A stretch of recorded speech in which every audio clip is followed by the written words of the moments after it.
Good morning. Chairman Webster, members of the VFW Post 6686, American Legion 583, and Mr. Bob Landoa. Ladies and gentlemen, thank you for allowing me the honor to speak this beautiful morning. I'm also honored to be in the presence of so many veterans that are here this morning. As most of you may presume, I am a new face to Putnam County, so thank you for allowing me the opportunity to convey the importance of Memorial Day to our community. It is a feeble attempt to put into words how to define ultimate sacrifice on Memorial Day. This is the only day, the one day, we come together as a nation, as communities, and as individuals to pay tribute. We are here to honor our fallen citizens, and for some of us, our comrades in arms who perished in combat. Winston Churchill probably said it best in these simple words about those who served in World War II, but it's certainly still relevant today. Never in the field of human conflict was so much owed by so many, by so few. Memorial Day is about honoring, remembering, and celebrating. We must remember that every life on the Vietnam Wall in D.C., in Arlington, and the National Cemetery on the Normandy coast, and to the local cemeteries around this nation, each life was that of a father, a brother, sister, cousin, uncle, aunt, neighbor, a friend, or lover. These are often young lives taken way too early. Family and friends carry on by naming newborns after them, keeping mementos or photographs to keep them close, or by keeping clothes in the closet for years way after their death. As we honor our fallen, we must also honor the family and friends who carry on and shoulder a burden for the rest of us. This is certainly an honor for me to speak today to you all as a combat veteran, as there is a human cost to warfare.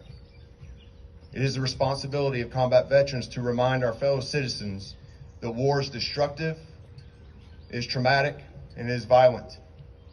But in seeing the worst in humanity in warfare, you also see the most inspirational.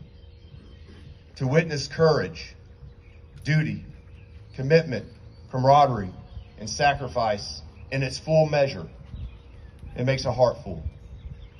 In fact, their deaths remind us of what is best in humanity, that anything of true worth requires true sacrifice. Freedom is worthy of sacrifice. We veterans are morally obligated to remind our communities and fellow Americans that there is a price for the things we have been endowed as a nation to keep. And what a gift our fallen heroes have provided us. Our Constitution is the longest running modern blueprint for democracy in the world. In fact, every other modern society has modeled their Constitution after ours.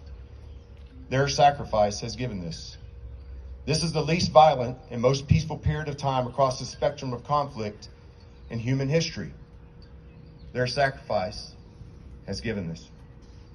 One generation removed from our European ties, our forefathers broke the European yoke in 1776 and gained our independence.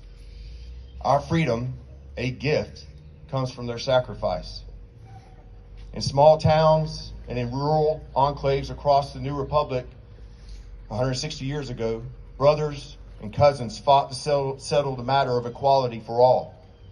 Our freedom from slavery and the freedom from hypocrisy, a gift, comes from their sacrifice. As Europe was gripped with hatred and the rise of fascism, our fallen heroes protected democracy for the world to see. To be clear, we are remembering them as fallen heroes, but we are also remembering what they fought for and the gift they have given us.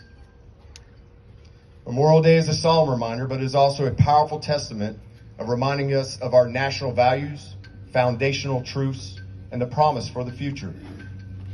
If we honor them, we must honor the values and the promise of a future they fought and gave their lives for.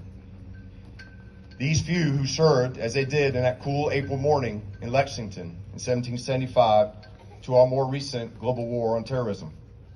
These imperfect souls, as we all are, who allow us to believe in perfect things: duty, honor, and service to others. I was recently at a ceremony for newly commissioned officers, and it was rewarding to see these young men and women. They were fit, wholesome, intelligent, and morally straight newly commissioned officers who were ready to defend this great nation. The legacy and attitude of our fallen heroes was alive and well as I spoke to these young officers. It's important as we honor our fallen with their sacrifice today that we pair that with a future that looks promising. Remembering our fallen is not only the right thing to do, it is also transformative to the individual and even transformative for a nation to heal. I'm reminded of my time in Germany in service in a multinational formation with U.S., German, French, Italian, Ukrainian, Polish, British, and other NATO countries throughout Europe. This was